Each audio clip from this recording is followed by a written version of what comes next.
Bonjour, bienvenue dans Debug Mode. Aujourd'hui, on va parler de Crunch Time, la nouvelle émission de Julien Pirou. C'est une idée qui me travaille depuis un petit moment. En fait, il y a longtemps de ça, il y a quelques années, j'avais fait un article dans IG Mag sur justement un peu le vocabulaire des jeux vidéo, mais c'était très laconique, hein, c'était 2-3 lignes par terme. Je me suis toujours dit, il y aura un truc à faire autour de ça. Cette nouvelle émission bimensuelle sur No Life est dédiée au développement de jeux vidéo, et plus spécifiquement au champ lexical du développement. Et comme c'est un sujet que je côtoie tous les jours dans la vraie vie, entre guillemets, je savais que écrire là-dessus, ça allait pas me prendre autant de temps, par exemple la Minute du Geek, où je commençais à avoir un petit peu de mal à écrire des sujets, donc c'est pour ça que j'étais très content de pouvoir passer le flambeau à Pascaline. Mais là, je savais que c'était des sujets que je côtoyais, que je connaissais bien, sur lesquels j'avais pas vraiment de recherche à faire pour les écrire, donc ça ne me demanderait pas une masse de travail ingérable. Donc petit à petit, on a commencé à lancer l'idée que j'ai proposée à Alex, puis de fil en aiguille, voilà, l'émission s'est faite. À No Life, on aime bien pouvoir travailler avec des compositeurs de jeux vidéo. C'est quelque chose qui, on trouve, donne un côté un petit peu authentique, un petit peu spécial à No Life. Donc on a déjà travaillé avec Koshiro pour le générique, Akira Yamaoka bien sûr pour 101%. Et tant d'autres, Michiru Yamane de Castlevania pour Les Oubliés de la Préhistoire, Sano Denji pour Tokyo Café, et j'en oublie, El Mobo et encore d'autres. Et c'est vrai que c'est souvent des compositeurs japonais, ce qui est pas illogique parce que No Life il y a quand même aussi cette culture du Japon. Mais du coup sur Crunch Time, je me suis dit ça serait bien, pour une fois, ça soit un compositeur américain.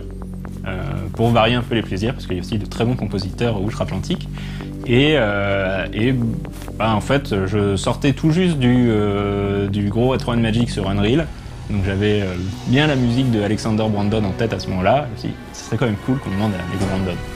Et il se trouve que, d'ailleurs par El Mobo, puisque ayant El Mobo en ami sur un célèbre réseau social, il se trouve que lui a Alex Brandon en ami sur sa page, et donc ainsi, de fil en aiguille, je suis entré en contact avec Alex Brandon. Et en fait, il a tout de suite été assez emballé par l'idée de faire un générique pour l'émission.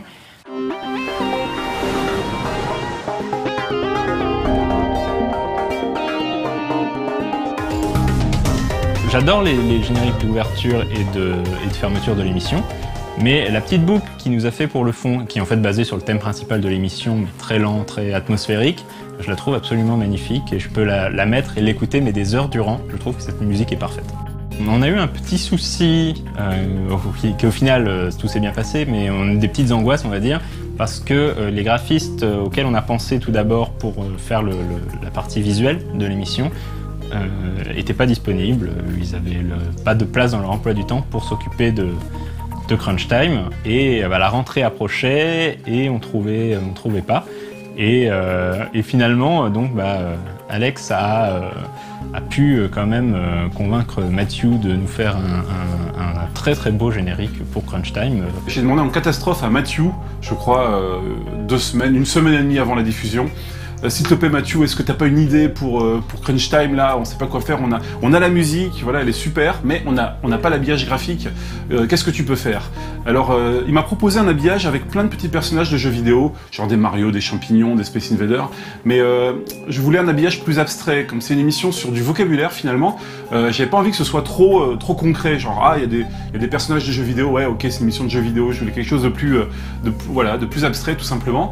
Et donc évidemment il s'est creusé la tête, il s'est dit oh là, comment je vais pouvoir faire ça? Et il a eu une bonne idée, il m'a dit mais tu connais la liste des sujets? Et Julien Pirou, ce qu'il faut savoir, c'est que lui il prévoit ses émissions sur des années à l'avance. C'est un truc de malade. Et effectivement, quand je lui ai demandé, il m'a envoyé une liste de sujets qu'il pensait traiter, mais il en a déjà prévu une trentaine, une quarantaine. Donc j'ai transmis le fichier à Matthew, qui a fait ouais super, et il a intégré dans le générique de l'émission tous les sujets qui seront traités dans l'émission en fait. C'est la première fois qu'on a un générique qui spoil une année d'émission d'un coup. Donc, si ma mémoire me joue pas des tours, on a reçu le générique, vraiment la version finale du générique de l'habillage. On l'a reçu le jour même de la diffusion du premier épisode de Crunch Time. Donc voilà, quand je dis que c'était tendu, c'était bien tendu, mais quelque part on était dans la thématique. Là, on était bien dans le crunch. Et évidemment, il y avait aussi la blague du patch. Donc c'est Julien qui a eu cette idée, il s'est dit ce serait pas mal que le générique soit pas tout à fait fini ou qu'il soit buggé pour la première. Et comme le deuxième numéro, on va le faire sur le patch, à ce moment-là, on va patcher le générique. Mais c'est un bug, ça. Un bug en plein crunch time? Tu crois? Mais non. Voilà, c'est ce qu'on a fait. Donc on a patché le générique maintenant. Il n'est plus possible sur nos Life Online de revoir la version buggée, bien sûr, puisqu'on l'a patché. Voilà, c'est le concept. Alors, Crunch Time, c'est une émission qui n'a pas vocation d'être étendue éternellement. Il y a un nombre de sujets plus ou moins fixes. Donc voilà, avec quelques petits ajustements, parce qu'on aura sûrement des idées qui vont venir en cours de route.